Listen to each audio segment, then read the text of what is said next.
Hello and welcome.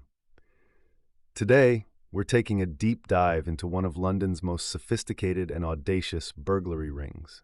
A group of 4 men, part of an organized criminal network, have been sentenced after a spree of high-value burglaries that left a trail of destruction across London and Hertfordshire. Their thefts and the damage they caused amounted to an estimated £2 million. The press release from the Metropolitan Police's flying squad paints a shocking picture of their operations. These weren't petty thieves, they were organized, and they were fast. They would cut through metal shutters, smash windows, and raid counters in full view of the public, grabbing high-value stock before escaping at speed.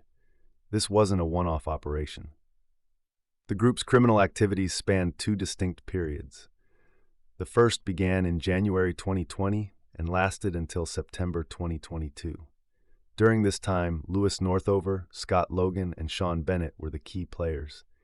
They used high-powered stolen vehicles to target a range of commercial properties, focusing on items like cigarettes, jewelry, and silverware.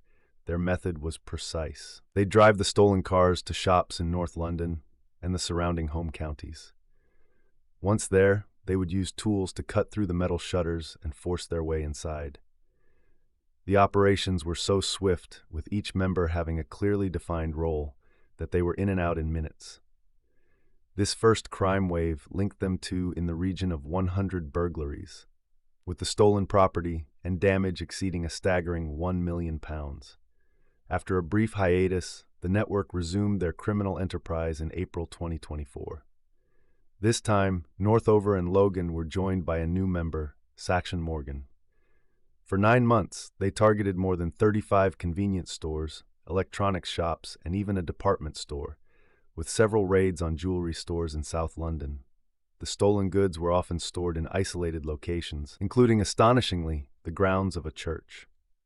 This second series of burglaries showed the group's continued boldness and their belief that they were untouchable, but they were wrong. The Metropolitan Police's flying squad, a unit dedicated to tackling organized crime, was on their trail. The investigation was a masterclass in diligent police work. Detectives had to sift through hundreds of hours of CCTV footage, conduct forensic searches, and place the suspects under careful surveillance. They tracked the group's movements, including 2 of their stolen getaway vehicles, an Audi RS6 and a VW T-Roc, to a secluded barn near Waltham Abbey. This barn was being used as a storage location for their stolen goods. The end came on Thursday, January 9th. After Northover, Logan, and Morgan targeted an electronics store in northwest London, they returned to their storage location at the barn. But instead of an empty building, they found flying squad officers lying in wait. Logan and Morgan were caught red-handed, in possession of the stolen goods, an angle grinder used in the burglaries, and even high-powered electric bikes. Northover was arrested in the following weeks. The arrest led to further discoveries. When officers apprehended Bennett, they found a trove of stolen silver worth £80,000 at his home. Bennett claimed he had simply been paid to store the items, but it was another piece of the puzzle that linked him to the network. With the evidence stacked against them, the 4 men entered guilty pleas. Lewis Northover and Logan were each sentenced to 6 years and 9 months in prison.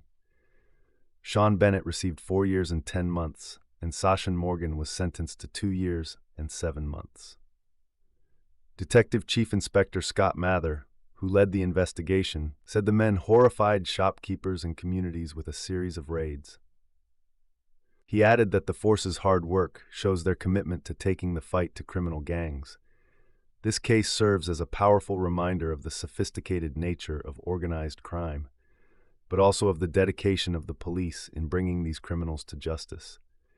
The Met has reported a 16% reduction in business robberies in London over the last 4 weeks, a testament to their ongoing efforts. Thank you for watching. For more stories like this, please subscribe.